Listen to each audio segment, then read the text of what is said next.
നാമത്തിന് മഹത്വമുണ്ടാകട്ടെ. ഒരിക്കൽ കൂടെ അവിടുത്തെ കൃപയുടെ തണലിൽ അവിടുത്തെ വചനത്തിൻ്റെ വെളിച്ചത്തിൽ നമുക്കായിരിക്കാം. അനുഗ്രഹീതമായ ഈ നിമിഷങ്ങൾക്ക് നിറഞ്ഞ നന്ദിയോടെ നമുക്ക് തിരുവചനത്തെ ധ്യാനിക്കാം. നമ്മുടെ ചുറ്റുപാട് നിന്നും പലതരത്തിലുള്ള വാർത്തകളൊക്കെ നമ്മളെ തേടി വരികയല്ലേ. വളരെ അസഹിഷ്ണുത ഉളവാക്കുന്നതും നമുക്ക് തന്നെ സഹിക്കാൻ ബുദ്ധിമുട്ടുള്ളതും നമുക്ക് വല്ലാതെ ലജ്ജ ഉണ്ടാക്കുന്നതും അല്ലേ. നമ്മളൊക്കെ പണ്ട് പഠിക്കുമ്പോൾ ഈ ചരിത്രം എന്നുള്ള നിലയ്ക്കൊക്കെയാണ് പലായനങ്ങളെ പറ്റിയൊക്കെ കേട്ടിട്ടുള്ളത്. ഇപ്പോൾ നമ്മുടെ തന്നെ നിത്യ വാർത്തകളിലൊന്നിൽ ഒക്കെ പലായനങ്ങളൊക്കെ കേൾക്കുകയാണ്. എന്തൊരു കഷ്ടമാണ്, ദുഃഖകരമായ അവസ്ഥകളാണ്. എങ്കിൽ പോലും കർത്താവേശു മിശിഹ നമ്മളോട് അരുളി ചെയ്യുന്നത് നമുക്കൊന്ന് ശ്രദ്ധിക്കാം. വിശുദ്ധ മർക്കോസ് എഴുതിയ സുവിശേഷം 13-ാം അധ്യായം 37-ാം തിരുവചനം. അവിടെ നമ്മളിങ്ങനെ വായിക്കുകയാണ്: ഞാൻ ഈ പറയുന്നത് നിങ്ങളെല്ലാവരോടുമാണ് ഞാൻ പറയുന്നത്, നിങ്ങൾ ഉണർന്നിരിപ്പ്. വളരെ പരിചിതമായ വേദസന്ദർഭമായത്. നിങ്ങൾ ഉണർന്നിരിപ്പിൻ എന്ന ഈ ആഹ്വാനം സത്യത്തിൽ നമുക്ക് വിവിധങ്ങളായ സൂചനകളുടെ വെളിച്ചം നൽകുന്നുണ്ട്. സഹോദരങ്ങളെ, ഈ വല്ലാത്ത വാർത്തകളുടെയൊക്കെ മധ്യത്തിലും നമ്മളിങ്ങനെ കേൾക്കുമ്പോൾ ഒരുപക്ഷെ നമുക്ക് തോന്നും, ഇതെന്താ കർത്താവ് ഇങ്ങനെ പറയണേ, ഞാൻ ഉണർന്ന കർത്താവേ ഇരിക്കണത് എന്ന് ഒരുപക്ഷെ നമുക്ക് തിരിച്ചു പറയാൻ തോന്നും. പക്ഷേ അവിടുന്ന് വ്യക്തമായിട്ട് നമ്മളോട് പറയുക, ഞാനീ പറയുന്നത് നിങ്ങളെല്ലാവരോടുമായി പറയുന്നതാണ്. കണ്ടോ? അപ്പോൾ ശ്ലീഹന്മാരിൽ തന്നെ കേട്ടിരിക്കുന്നവരിൽ തന്നെ അനുഗമിക്കുന്നവരിൽ ഓരോരുത്തരും ശ്രദ്ധിക്കണം. ഈച്ച് ആൻഡ് എവറി പേഴ്സൺ എന്നുള്ളതാണ്. ഓരോ വ്യക്തിക്കുമായിട്ട് ആ ഒരു എംഫാറ്റിക് യൂസേജ് അല്ലേ, ഊന്നി പറയുകയാണ്. ഞാൻ എല്ലാവരോടുമായിട്ടാണ് പറയണത്. കണ്ടോ? എല്ലാവരോടുമായിട്ടാണ്. അപ്പോൾ അങ്ങനെ പറയണമെങ്കിൽ അതിൽ വലിയ പ്രാധാന്യമുണ്ട് എന്ന് തന്നെ നമ്മൾ മനസ്സിലാക്കണം. ഒരു പക്ഷേ തന്നെ അനുഗമിക്കുന്നവരിൽ ഒരുത്തനാണ് തന്നെ ഒറ്റുകൊടുക്കാനിരിക്കുന്നത് എന്നുള്ള സൂചന പോലും ഇതിനകത്തുണ്ട്. കർത്താവ് തന്നെ ഒറ്റുകൊടുക്കാനായിട്ട് മനസ്സ് രൂപപ്പെട്ട വ്യക്തിയുടെ ജീവിതത്തിൽ വ്യക്തിപരമായിട്ട് ഇടപെടുന്ന ഒരു സന്ദർഭമായി കൂടി ഇതിനെയൊക്കെ ഒന്ന് നോക്കിക്കാണാവുന്നതാണ് എന്നെനിക്ക് തോന്നുന്നു. എല്ലാവരോടുമായിട്ടാണ് എന്ന് പറയുമ്പോൾ ഒരു പക്ഷേ അവിടെ കൂടിയിരിക്കുന്നവരിൽ ഈ യുദാസിൻ്റെ കണ്ണിലേക്ക് നോക്കിക്കൊണ്ടാണോ കർത്താവ് ഇത് പറഞ്ഞത്, നിങ്ങൾ ഉണർന്നിരിപ്പിൻ. അപ്പോൾ ഈ ഉണർവ് ഇത് വളരെ വളരെ ആഴമുള്ള ഒരനുഭവം തന്നെയാണ്. ഈ തിരുവചനത്തിൻ്റെ നല്ല ധ്യാനത്തിൻ്റെ നിറഞ്ഞ സ്പന്ദമല്ലേ നമ്മുടെ യാമനമസ്കാരത്തിലെ ആ കൊച്ചു പ്രാർത്ഥനയിലുള്ളത്. നമ്മളെന്നും നമസ്കരിക്കുമല്ലോ, നൽവരത്തിൻ്റെ ഭണ്ഡാരം കവർച്ച ചെയ്യപ്പെടാതിരിക്കാനായിട്ട് ഞങ്ങളുടെ അവയവങ്ങളുടെ തുറക്കപ്പെട്ട വാതിലുകൾക്ക് അവിടുന്ന് കാവൽക്കാരെ നിയമിക്കണമേ എന്ന് നമ്മൾ തമ്പുരാനോട് പ്രാർത്ഥിക്കുന്നില്ലേ.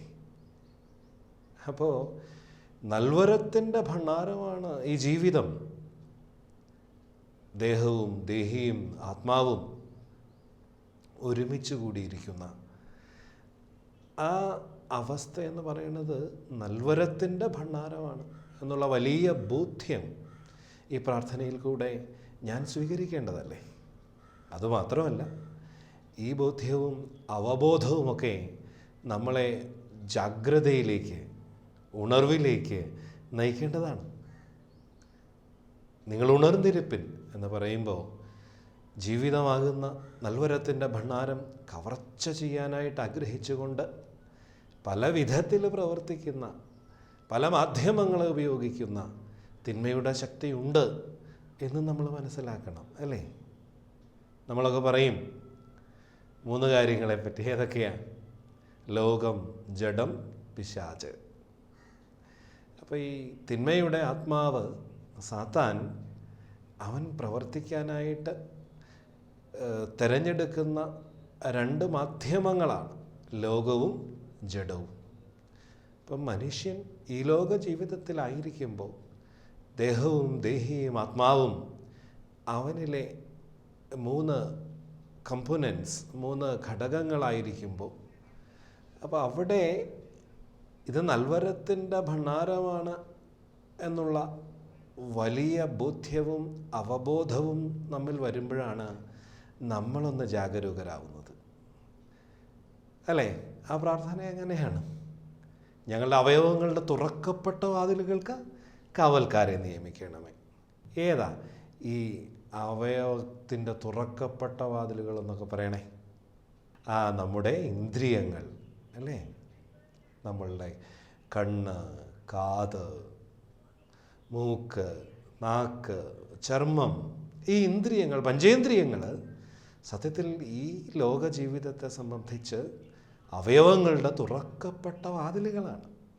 ആ വാതിലുകൾക്ക് അവിടുന്ന് കാവൽക്കാരെ നിയമിക്കണമേ എന്ന് നമ്മൾ പ്രാർത്ഥിക്കുമ്പോൾ, ഓരോ പ്രാർത്ഥനയും, നമ്മുടെ അർത്ഥനയൊക്കെ പ്രാർത്ഥനയാവുന്നത് പല വഴികളിലാണ് കേട്ടോ. അർത്ഥനയെ പ്രാർത്ഥനയാക്കുന്ന മനോഭാവത്തിൻ്റെ വളരെ വിശേഷപ്പെട്ട അടരുകൾ പലതാണ്. അനുതാപവും ക്ഷമയുമൊക്കെ പ്രധാനപ്പെട്ട സംഗതികൾ തന്നെയാണ്. ഞാൻ തിരിച്ചു വരട്ടെ. ഈ പ്രാർത്ഥന അതിൻ്റെ പ്രകാശം കണ്ടെത്തുന്നത് അതിൻ്റെ പ്രാഥമിക തലത്തിൽ ഒന്ന് ആലോചിച്ചാൽ ഞാൻ എന്നോട് തന്നെ പറയുകയാണ്. എന്ത്? ഈ ജീവിതം ഇത് നൽവരത്തിൻ്റെ ഭണ്ഡാരമാണ്. അതുകൊണ്ട് എൻ്റെ ഇന്ദ്രിയങ്ങളിലൂടെ എൻ്റെ ഉള്ളിലേക്ക് പ്രവേശിക്കുന്ന ഇൻപുട്ടും എൻ്റെ സംസാര അവയവത്തിൽ കൂടെയും അതുപോലെ എൻ്റെ ചിന്തകളിൽ കൂടെയും എൻ്റെ ചെയ്തികളിൽ കൂടെയുമൊക്കെ വരുന്ന എൻ്റെ ഔട്ട്പുട്ടും, അതാണ് ഇൻപുട്ടും ഔട്ട്പുട്ടും ഒരുപോലെ പ്രാധാന്യമർഹിക്കുന്നതാണ് എന്നുള്ളൊരു ഉൾവെളിച്ചം നൽകുന്നുണ്ട്. സുറിയാനി സഭയുടെ പ്രാർത്ഥനകളൊക്കെ ഒരുപാട് ഉൾവെളിച്ചങ്ങളുടെ വലിയ നിധിയും നിക്ഷേപവുമാണ്. അതിൻ്റെ ഉള്ളറകൾ തുറന്നു കിട്ടുക എന്ന് പറയുന്നത് ഒരു കൃപ തന്നെയാണ് കേട്ടോ, ഒരു സംശയമില്ല സഹോദരങ്ങളെ. അപ്പോൾ ഞാൻ എന്നോട് തന്നെ പറയുകയാണ്, ഒരുതരം സെൽഫ് ഹിപ്നോസിസ് എന്ന് വേണേൽ പറയാം. എനിക്ക് തരുന്ന വലിയ സജഷനാണ്. ഞാൻ എന്നോട് പറയുകയാണ്, ഞാൻ ശ്രദ്ധിക്കണം. എൻ്റെ ഇൻപുട്ടിനെ പറ്റിയും എൻ്റെ ഔട്ട്പുട്ടിനെ പറ്റിയും ഞാൻ ശ്രദ്ധിക്കേണ്ടിയിരിക്കുന്നു. അപ്പോൾ ഇന്ദ്രിയങ്ങളുടെ തുറക്കപ്പെട്ട വാതിലുകൾക്ക് കാവൽക്കാരെ നിയമിക്കണമേ എന്ന് പ്രാർത്ഥിക്കുന്ന ഞാൻ എന്നോട് പറയുന്നു. അതിൽ കൂടെ, ആ പ്രാർത്ഥനയിൽ കൂടെ തമ്പുരാനോടുള്ളതാണ് പ്രാർത്ഥനകൾ. അതിൽ ഞാൻ എന്നോട് പറയുന്ന ഒരു അംശമുണ്ട്. അങ്ങനെയാണ് ഞാൻ ബോധവും ബോധ്യവുമുള്ളവരായി മാറുന്നത്. ഞാൻ ബോധവും ബോധ്യവുമുള്ള ഒരു വ്യക്തിയായി മാറണമെങ്കിൽ ഞാൻ എന്നെ തന്നെ ചില താക്കീതുകൾ കൊടുത്ത് നിർത്തേണ്ടിയിരിക്കുന്നു. അപ്പം ഞാൻ എന്നോട് പറയുന്ന ഭാഗം തന്നെയാണിത് ഒരർത്ഥത്തിൽ. പക്ഷേ അതേസമയം തന്നെ ഞാൻ തിരിച്ചറിയുന്നു, ഞാൻ നിസാരനാണ്, ഞാൻ വളരെ പരിമിതിയുള്ളവനാണ്. അതുകൊണ്ട് ഞാൻ മാത്രമായിട്ട് ശ്രമിച്ചാൽ ഒരിക്കലും എനിക്ക് ഈ പോരാട്ടത്തിൽ ഒരിടത്തും എത്തുവാൻ സാധിക്കുകയില്ല. ഞാൻ തളർന്നു പോയേക്കാം. പോരാട്ടം തീർച്ചയായും ഈ ലോകത്തിലെ ജീവിതം എന്ന് പറയുന്ന ഒരു പോരാട്ടമാണ്, അല്ലേ? പണ്ട് കമുകറ പുരുഷോത്തമനൊക്കെ പാടുന്നത് നമ്മൾ കേട്ടിട്ടുണ്ട്. നിൻ മനസാക്ഷിയും കർമ്മവും തമ്മിൽ ചെയ്യും ധർമ്മയുദ്ധത്തിൽ ഭവാൻ ജയിച്ചെങ്കിലും എന്നുള്ള വരികളൊക്കെ ഓർമ്മയിലുണ്ട്. അപ്പോൾ ഈ ലോകജീവിതം ഒരു പോരാട്ടം തന്നെയാണ്. തീർച്ചയായും ഞാൻ എന്നോട് നടത്തുന്ന പോരാട്ടമാണ്. ഞാൻ എന്നിലെ പഴയ മനുഷ്യനോട് നടത്തുന്ന പോരാട്ടമാണ്. എന്നിലെ പുതിയ മനുഷ്യൻ കൂടുതൽ കൂടുതൽ കരുത്താർജിക്കേണ്ടതിനായിട്ട് പ്രാർത്ഥനാപൂർവമുള്ള പരിശ്രമത്തിൻ്റെ ഒരു പോരാട്ടമാണ്. അപ്പോൾ ഇങ്ങനെയുള്ള പോരാട്ടം നമ്മൾ ശ്രദ്ധിച്ചിട്ടുണ്ടോ? തീർച്ചയായും എനിക്ക് ഉറപ്പാണ് നിങ്ങളൊക്കെ വായിച്ചിട്ടുണ്ട് ന്യായാധിപന്മാരുടെ പുസ്തകം. അവിടെ ഒരു പോരാട്ടത്തിൻ്റെ കോണ്ടെക്സ്റ്റ് പറയുന്നുണ്ട്. ശരിക്കും 3-ാം അധ്യായം തൊട്ട് തന്നെ ഗിദെയോൻ എന്ന് പറയുന്ന ന്യായാധിപനെ പറ്റി തിരുവചനം നമുക്ക് പറഞ്ഞു തരികയാണ്. ഈ പോരാട്ടത്തിൻ്റെ ഒരവസ്ഥ, ഈ ഗിദെയോനെ ദൈവത്തിൻ്റെ മാലാഖ ഇറങ്ങി വരുന്ന സമയത്ത് ഗിദെയോനെ വിളിക്കുകയാണ്. എന്ത്? അല്ലയോ ധീരനായ സേനാനി എന്നുള്ള നിലയ്ക്കാണ്, ധീരനായ യോദ്ധാവേ എന്നാണ്. ആ ഒരു വിളി കേട്ടപ്പോഴത്തേക്കിനും പ്രത്യേകിച്ച് ഗിദെയോനൊന്നും ശ്രദ്ധിക്കുന്നില്ല. കാരണം ഇത് തന്നെ അല്ല വിളിക്കുന്നതാണ് തോന്നുന്നത്. കാരണം ഗിദെയോൻ തന്നെ അറിഞ്ഞിരിക്കുന്നത് എങ്ങനെയാണ്?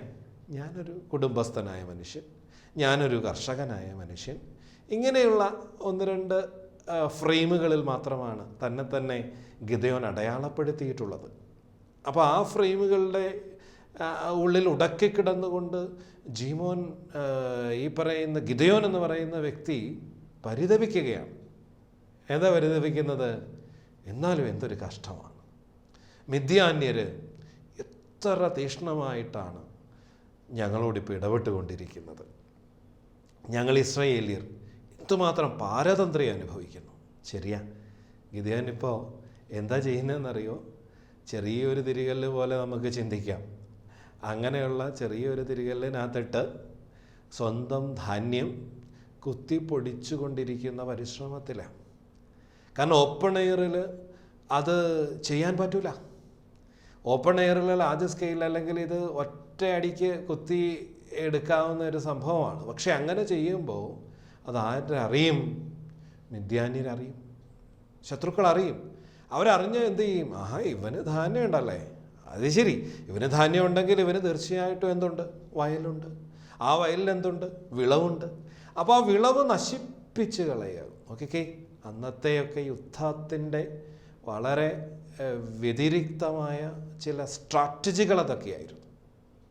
ഒരു സമൂഹത്തെ ഇല്ലാതാക്കണമെന്നുണ്ടെങ്കിൽ അവരെ ആശ്രയമാക്കിയിരിക്കുന്ന ഉപാധികളെ തകർത്ത് കളയുക. അവരുടെ കൃഷി നല്ല ഭംഗിയായിട്ട് മുൻപോട്ട് വന്നു കഴിഞ്ഞാൽ ഇവർ വീണ്ടും കരുത്തന്മാരാകും. അതുകൊണ്ട് അവരുടെ കൃഷി അങ്ങ് നശിപ്പിച്ചേക്കാം. അങ്ങനെ കൃഷി നശിപ്പിച്ച് കളയും. ജീവിതത്തിൽ വല്ലാത്ത വറുതികളുണ്ടാവും. അങ്ങനെയുള്ള ഒരു വറുതിയുടെ വക്കിലിരുന്നു കൊണ്ടാണ് ഗിദെയോൻ സത്യത്തിൽ എന്ത് ചെയ്യുന്നത്? ഈ പറയുന്ന ധാന്യം കുത്തിപ്പൊടിച്ചു കൊണ്ടിരിക്കുന്നത്. അപ്പോൾ ഇങ്ങനെ വല്ലാതെ ദൈവത്തിൻ്റെ ജനമാണ് ഞങ്ങൾ ഇസ്രായേലിയർ. എന്നാലും എന്തുമാത്രം പാരതന്ത്ര്യം, എന്തുമാത്രം അസ്വസ്ഥത, ഒന്നിനും സ്വാതന്ത്ര്യമില്ലാത്ത അവസ്ഥ. ഇങ്ങനെ ദുഃഖിച്ചുകൊണ്ട് ഹൃദയപൂർവ്വം ദുഃഖിക്കുന്നവരുടെ അടുത്ത് ദൈവത്തിൻ്റെ ആത്മാവ് വെളിപ്പെടുകയാണ്. അല്ലേ?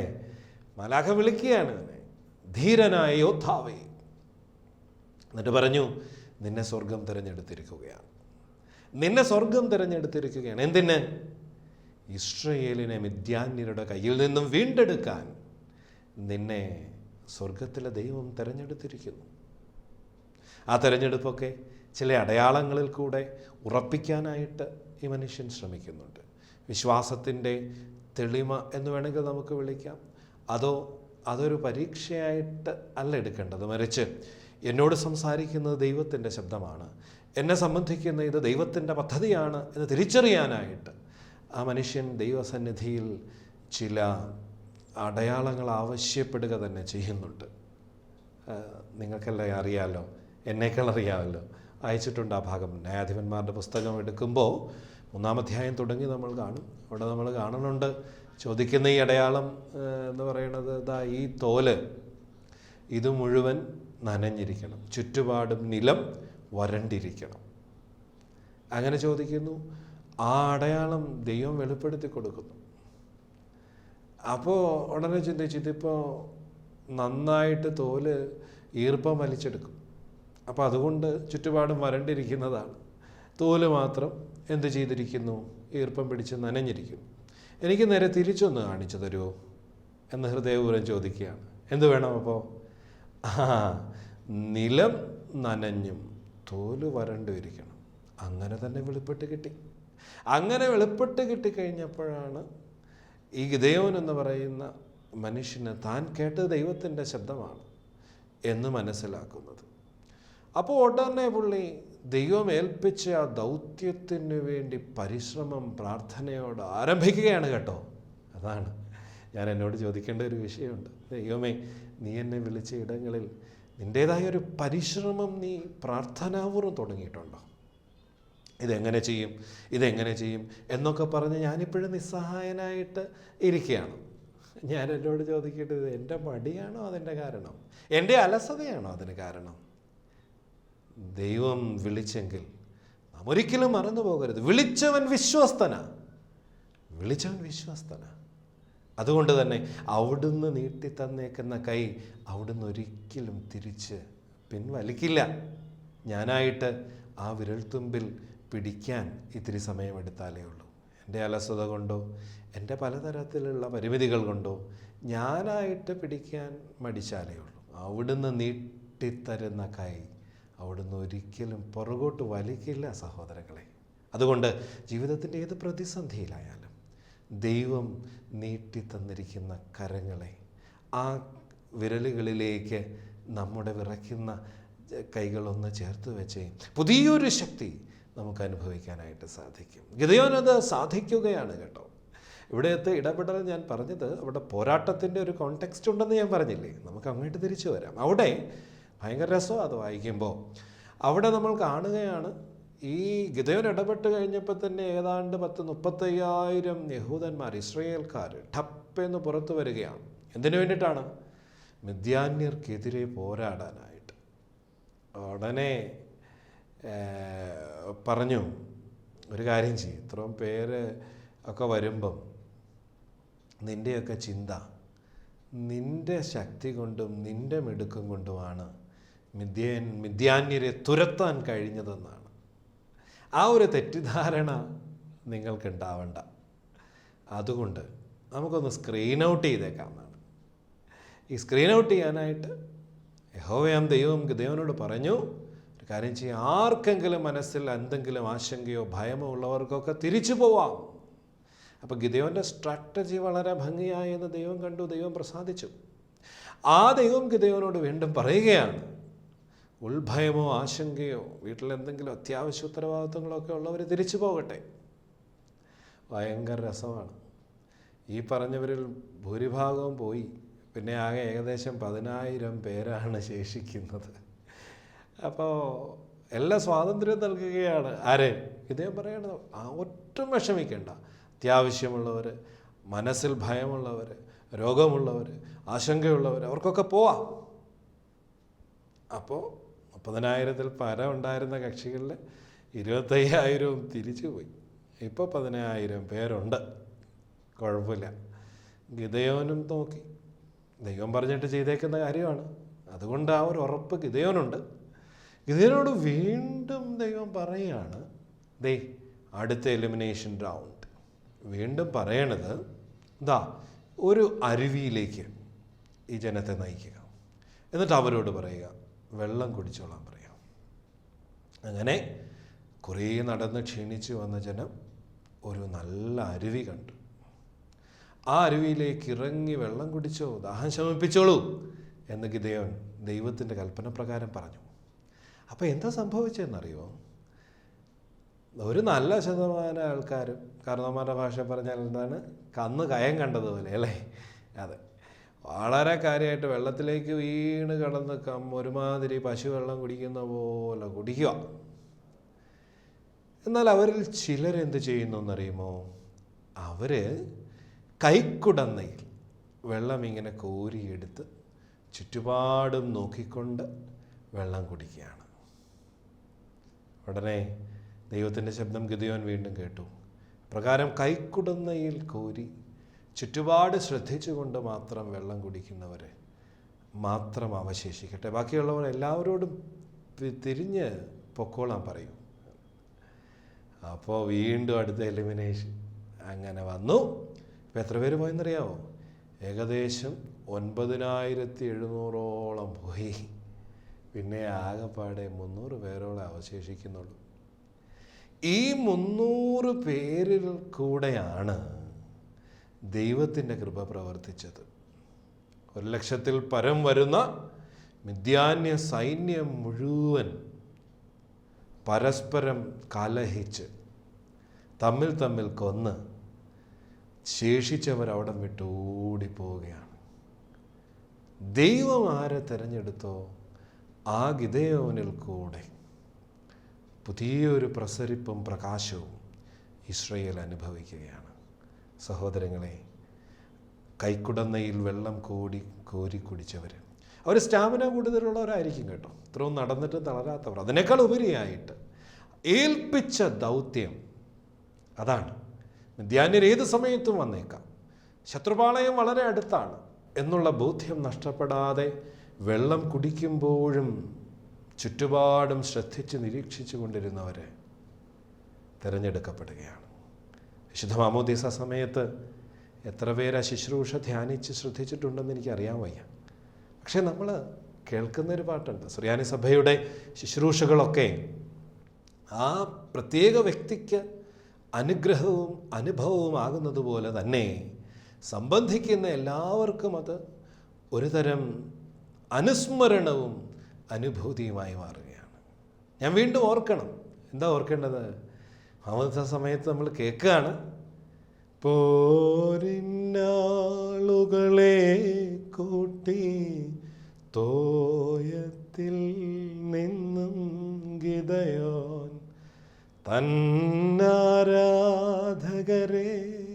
മശിഹ സ്നാനത്തിൻ നീരീന്നേറ്റു. കണ്ടോ? അപ്പോൾ ഗിദെയോൻ എങ്ങനെയാണോ ദൈവം കാട്ടിക്കൊടുത്ത തോടിൻ്റെ അരികിൽ നിന്ന് ആ വെള്ളത്തിൽ നിന്ന്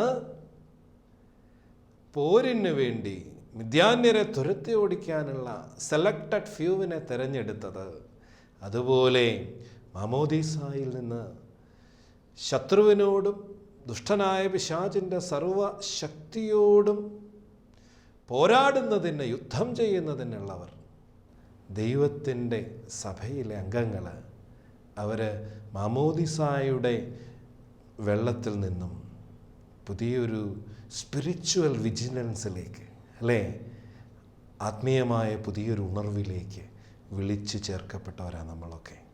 ആ ഉണർവിൻ്റെ അനുഭവം നാം അനുഭവിക്കുന്ന ദൈവത്തിൻ്റെ കരുതലും സ്നേഹവും സാക്ഷ്യപ്പെടുത്തിക്കൊണ്ടാവണം. അതെ, നിങ്ങൾ ഉണർന്നിരിപ്പിനെന്ന് പറഞ്ഞപ്പോൾ എപ്പോഴും മിഴിപൂട്ടി വർത്തമാന യാഥാർത്ഥ്യങ്ങൾക്ക് മുൻപിൽ കാതും കണ്ണും അടച്ച് ഇരിക്കുന്ന, പിന്തിരിഞ്ഞ് നിൽക്കുന്നവരല്ല ദൈവത്താൽ വിളിക്കപ്പെട്ടവർ. മറിച്ച് ദൈവത്തിൽ നിന്ന് ഞാൻ അനുഭവിക്കുന്ന സ്നേഹവും, ഞാൻ അനുഭവിക്കുന്ന സംരക്ഷണവും, ഞാൻ അനുഭവിക്കുന്ന കരുതലും കരുണയും ഞാൻ ഒട്ടും അർഹനല്ല എന്നുള്ള ബോധ്യത്തിൽ തന്നെ ഞാനതിനെ നിറഞ്ഞ നന്ദിയോടെ സ്വീകരിച്ചുകൊണ്ട് അതേ കരുതലിനെയും കരുണയെയും പങ്കുവയ്ക്കുവാനുള്ള വലിയ വിളിയാണ് കർത്താവിൻ്റെ വിളി. ആ വിളിയിലേക്ക് കർത്താവ് നമ്മളെ ചേർക്കുമ്പോൾ അവൻ നമ്മളോട് പറയുന്നു, ഞാൻ പറയുന്നത് നിങ്ങളെല്ലാവരോടുമായിട്ട് പറയുന്നതാണ്, നിങ്ങൾ ഉണർന്നിരിപ്പിൻ. ഈ ഉണർവ് നന്മയുടെ പുതിയ സാക്ഷ്യങ്ങളിലേക്ക്, നിങ്ങൾ ഭൂമിയുടെ ഉപ്പാകുന്നു എന്ന് പറഞ്ഞ് രുചിപ്പെടുത്തുവാനുള്ള ആഹ്വാനത്തിലേക്ക്, നമ്മുടെ ചുറ്റുപാടുകളെ രുചിപ്പെടുത്തുന്ന കൃപയുടെ വിനിമയങ്ങളിലേക്ക് ദൈവത്തിൻ്റെ പരിശുദ്ധാത്മാവ് നമ്മളെ വഴി നടത്തട്ടെ. നമുക്ക് കരങ്ങളെ കൂപ്പാം. നിന്റെ ഹിതം പോലെ എന്നെ നിത്യം നടത്തിയിടണമേ, എൻ്റെ ഹിതം പോലെ അല്ലേ എൻ പിതാവേ, എൻ യഹോവേ. ആമേൻ.